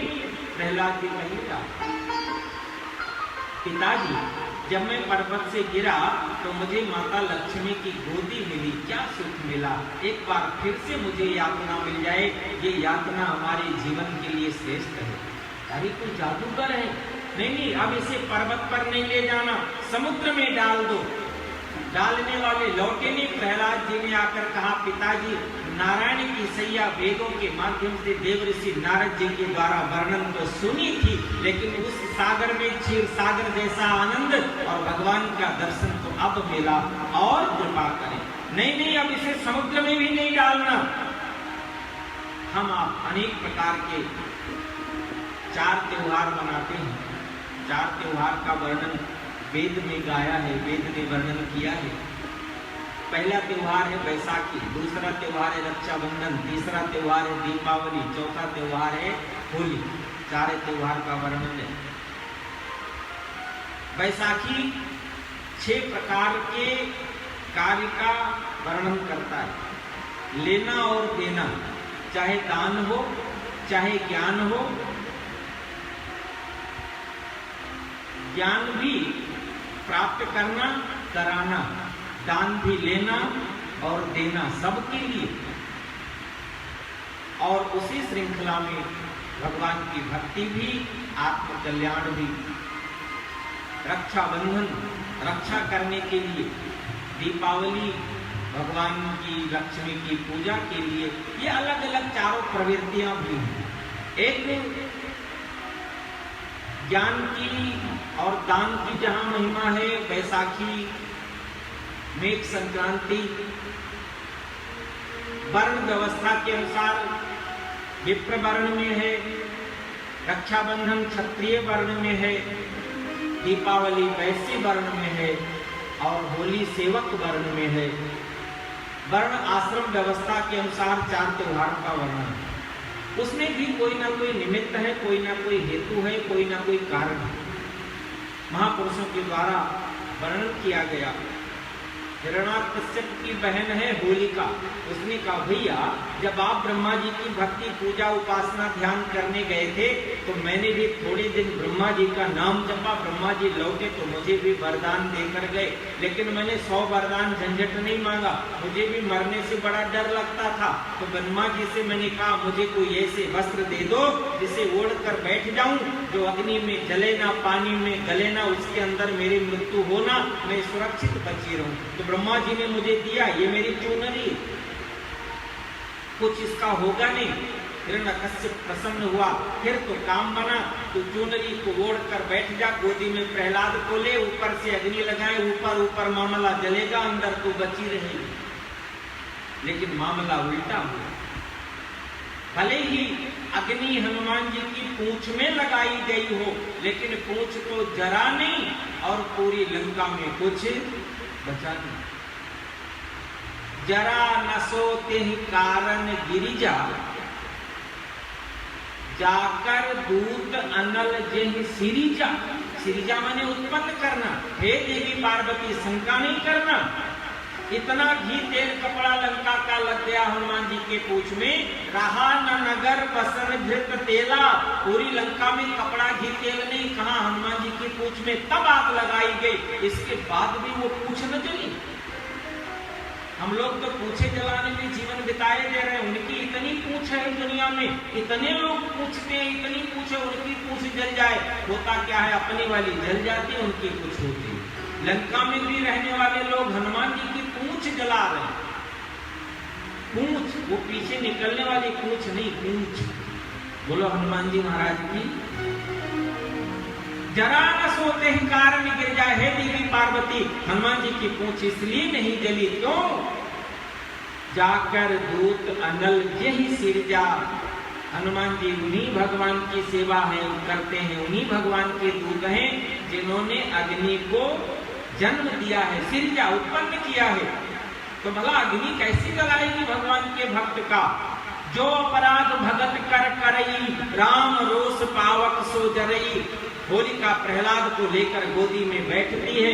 हनुमान जी की वाली घटना, चले मरुत 49 वायु लंका में चल करके लंका जलाकर हनुमान जी की रक्षा करते हैं। प्रहलाद जी को जलने की बारी आई तो भी 49 वायु चल करके वो चूनरी, वो वस्त्र होलिका से निकाल कर प्रहलाद को लपेट कर पवन देवता बाहर लाए और होलिका का तो राख अगले दिन सवेरे उड़ाया। बोलो वृंदावन बिहारी लाल की जय। हिरण्याकश्यप को क्रोध आया, मारने के लिए तैयार, हाथ में तलवार। प्रहलाद को तब कह रहे हैं, बता तुझे बचाने वाला कहाँ है? प्रहलाद जी ने कहा, पिताजी मामला ये नहीं है मुझे बचाने वाला कहाँ है, मामला तो ये है मेरी रक्षा करने वाला कहाँ नहीं है। कोई ऐसी जगह नहीं, हरि व्यापक सर्वत्र समाना। मेरी दृष्टि में मेरा परमात्मा जहां नहीं है वो कोई ऐसी जगह नहीं है। नहीं में भी है, नहीं है में भी है, वो है कोई और नहीं, वो है मेरा भगवान है में तो है, लेकिन नहीं है में भी है मेरा परमात्मा है। ऐसे हिरण्यकश्यप को जब क्रोध आया, तलवार निकाली मेरे खटक में, प्रहलाद जी को बोलने का मौका नहीं, सामने खंभ में हाँ कर दिया है, और जैसे हाँ किया है उसी समय भगवान प्रकट हो जाते हैं, खंभ फट जाता है, भगवान नरसिंह प्रकट हो जाते हैं। बोलिए नरसिंह भगवान की जय। अभी प्रहलाद को गोदी में नहीं लिया है, अभी तो हिरण्यकश्यप के वरदान देने हिरण्यकश्यप को गोद में लिया, सूर्यास्त संध्या की बेला है, उसी के राजमहल के चौखट पर बैठ गए, गोदी में ले रखे हैं। दिन है नहीं, रात है नहीं, गोधूली बेला है, घर में है नहीं, बाहर है नहीं, चौखट पर बैठे। अस्त्र शस्त्र की पूरी तलाशी ले ले, नाखून और दांत ही काफी हैं, जल में थल में कहीं नहीं, गोदी में बैठे, 12 महीने है नहीं। आने वाले 18 सितंबर से जो पुरुषोत्तम अधिक मास प्रारंभ होगा, प्रत्येक महीने से एक दिन निकलता है जिसे महीने का मल कहते हैं, और 30 महीने का मल निकले तो उसे मलमास कहते हैं। मलमास संसार में नाम ही अपवित्र है, भगवान नारायण की शरण में चला जाता है, मेरी रक्षा करो, मेरा संसार में अपमान होता है। पास में बैठे हुए भगवान शिव जैसे नारायण से प्रार्थना करता है कि मेरा अपमान होता है, भगवान नारायण ने ऐसे मलमास के सानिध्य से शिव की उपासना कर ली, तो मलमास शिव की उपासना के लिए नारायण की पूजा से श्रेष्ठ हो जाता है। ऐसे 30 महीनों के बाद आने वाला पुरुषोत्तम मास भगवान शिव और भगवान नारायण की उपासना भक्ति के लिए श्रेष्ठ माना जाता है। ऐसे मलमास का समय चल रहा है, भगवान नारायण ने पूछा है, अनेक प्रकार के वरदान तेरे सुरक्षित हैं, फिर भी तुझे तो मरना ही है, जातस्य ही ध्रुवम मृत्यु। यदि अमर होना था तो भक्ति का मार्ग लेकर के तुलसीदास जी की तरह, सूरदास जी की तरह, कबीरदास जी की तरह, मीराबाई की तरह, नानक जी की तरह ऐसे भक्त के नाम में कभी स्वर्गीय नहीं लगाया जाता। लेकिन ये लोग भले ही हमारे आपके चर्म चक्षु में इतनी सामर्थ्य ना हो देखने की, फिर भी कहीं गए नहीं, और तुम्हारे जैसे आतताई दुनिया में कहीं रहे नहीं। हिरण्यकश्यप का वध भगवान नरसिंह के द्वारा हुआ है। प्रहलाद जी के लिए भगवान अवतार लेकर आए हैं, हिरण्यकश्यप का वध किया है, भयंकर क्रोध में है, देवता स्तुति करने आए, डर के मारे किनारे जाते नहीं। तब माँ लक्ष्मी से पूछा है, माँ ने मार्ग बताया, प्रहलाद जी को भेज दो। प्रहलाद जी ने भगवान के सानिध्य में जाकर प्रार्थना करी है, भगवान नरसिंह प्रसन्न हो जाते हैं, जिह्वा से प्रहलाद को चाटने लग जाते हैं। पशु प्रवृत्ति में प्रेम करने के लिए जिह्वा के अतिरिक्त और कुछ नहीं, पशु शरीर में संपूर्ण कार्य जिह्वा से। गाय अपने ही जन्मे हुए बछड़े के अंग में लगी हुई अपवित्र वस्तु को जिह्वा से चाटकर शुद्ध पवित्र निर्मल बना देती है, स्वस्थ और प्रसन्न कर देती है। इसलिए गाय को वत्सला और बछड़े को वत्सल कहते हैं। भगवान नरसिंह प्रहलाद जी को जब जिह्वा से चाटने लगे, तब देवताओं ने, संतों ने, महापुरुषों ने वेदों में वर्णन करते हुए भगवान के नाम का वर्णन किया गया। अनेकों नाम में एक नाम भगवान का है। बोलिए भक्त वत्सल भगवान की जय। प्रहलाद ने भगवान जी से प्रार्थना किया है, मेरे पिता पर क्रोध नहीं करना, इनको क्षमा कर दो। भगवान जी ने तो बात बताई है, यद्यपि महापुरुषों के द्वारा बहुत सुनने में आता है, प्रहलाद जी को स्मरण करा दिया है। तुम्हें मालूम होगा आप कोई और नहीं, आप तो वही सनकादि ऋषि हैं जिन्होंने जयविजय को श्राप दिया था। तब इन्होंने आपसे प्रार्थना किया था, आप मेरे साथ चलो। तब आपने कहा था 2 जन्म चलूंगा। तो पहले जन्म में प्रहलाद बनकर आए हो, दूसरे जन्म में विभीषण बनकर आओगे। तुम तो मेरी भक्ति करो, इनको विरोध करने दो, तीनों बार उद्धार करके पुनः अपने वैकुंठ में अपने पार्षद के रूप में बुला लोगे। और भगवान ने कह दिया है, जिसके घर में एक सतपुत्र भी भगवान की भक्ति के मार्ग को अपना लेता है, उसके और उसके नाना, उसके ससुराल के कुल, तीनों कुलों के साथ साथ पीढ़ियों का उद्धार होता है। प्रहलाद जी, तुम्हारी जैसी भक्ति तो देवता और मनुष्य के कुलों में रहने वाला कोई नहीं करेगा।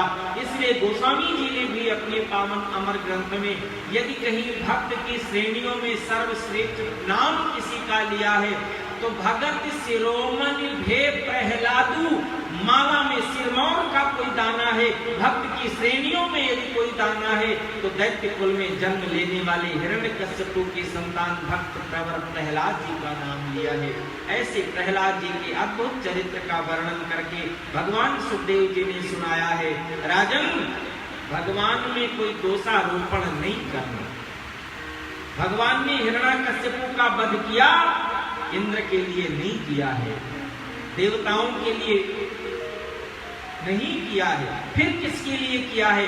भगवान अपने भक्त के लिए, भगवान अपने जनों की परित्राणाय साधूनाम विनाशाय च दुष्कृताम।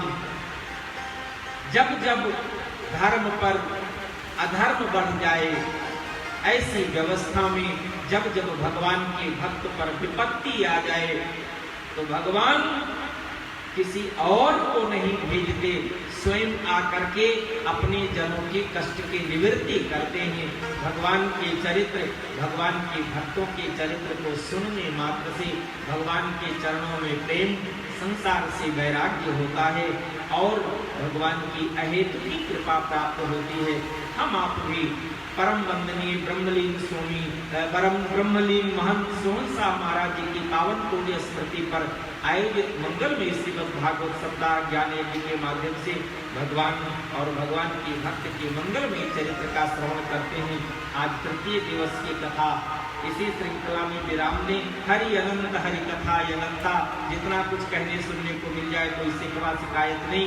कल चतुर्थ दिवस होगा और चतुर्थ दिवस में कल भगवान श्री कृष्ण के और भगवान राम जी के जन्म महोत्सव की कथा भी हम आप सुनेंगे और इसी श्रृंखला में कल भगवान का जन्म महोत्सव चतुर्थ दिवस में हम आप सुनेंगे। जैसे भगवान की व्यवस्था इच्छा होगी, बाबा जी की व्यवस्था होगी, हम आप करेंगे। चलते चलते 2 लाइन का भजन सुनते हैं, इसके बाद आरती करते हैं। भोलेबाल कृष्ण लाल की जय। हो गया सांवरिया से प्यार,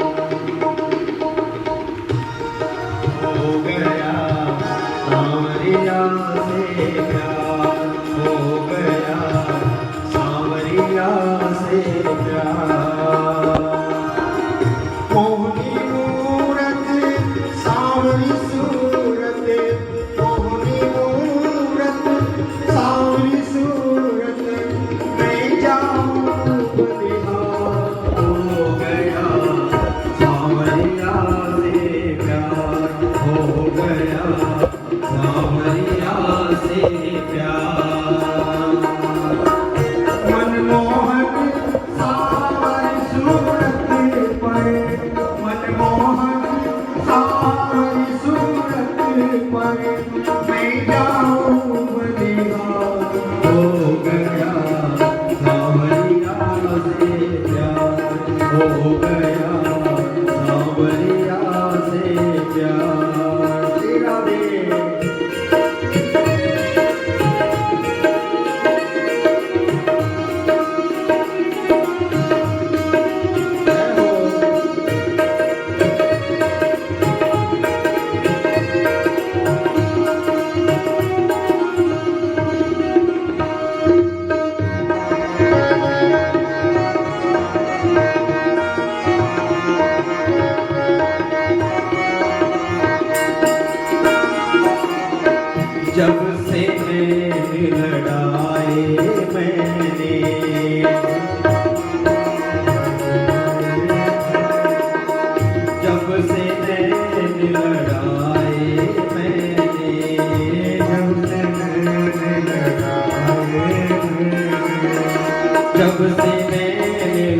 लगाए मैंने, तब से नैन लगाए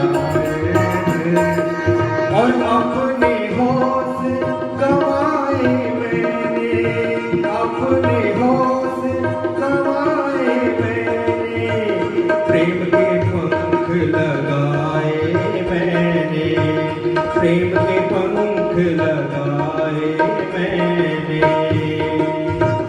मैं दासी उनके चरणन की, मैं दासी उनके चरणन की, वो मेरी सरकार हो गया, सावरिया से प्यार हो गया, सावरिया से प्यार। मनमोहन सावरी सूरत पर मैं जाऊं बलिहार, हो गया सावरिया से प्यार, हो गया सावरिया से प्यार। बोलिए श्रीमद् भागवत महापुराण की जय। आइए सब मिलकर के आरती करते हैं पावन। बोलिए भागवत महापुराण की जय। बांके बिहारी तेरी आरती गाओ, श्याम सुंदर तेरी आरती गाओ, बांके बिहारी तेरी आरती गाओ, श्याम सुंदर तेरी आरती गाओ। मौर्य मुकुट प्रभु शीश पे सोहे, मौर्य मुकुट प्रभु और चारी बंसी मेरो मन मोहे, चारी बंसी मेरो मन मोहे, और चारी बंसी मेरो मन मोहे, मेरो मन मोहे। और या बंसी पे बैठो बलि बलि जाओ, बांके बिहारी तेरी आरती गाओ, श्याम सुंदर तेरी आरती गाओ, पूज्य बिहारी तेरी आरती गाओ। चरणों से निकली है गंगा प्यारी, चरणों से निकली है गंगा प्यारी, और जिसने सारी दुनिया है सारी, जिसने सारी दुनिया है सारी, और मैं उन चरणों में दर्शन पाऊं, बांके बिहारी तेरी आरती गाओ, श्याम सुंदर तेरी आरती गाओ, पूज्य बिहारी तेरी आरती गाओ। जात अनाथ के नाथ आते हो, जात अनाथ के नाथ आते हो, जात अनाथ के नाथ आते हो, जात अनाथ के नाथ आते हो, और दुख दुख जीवन साथ आते हो, दुख जीवन भरे साथ आते हो। और हरि जय तो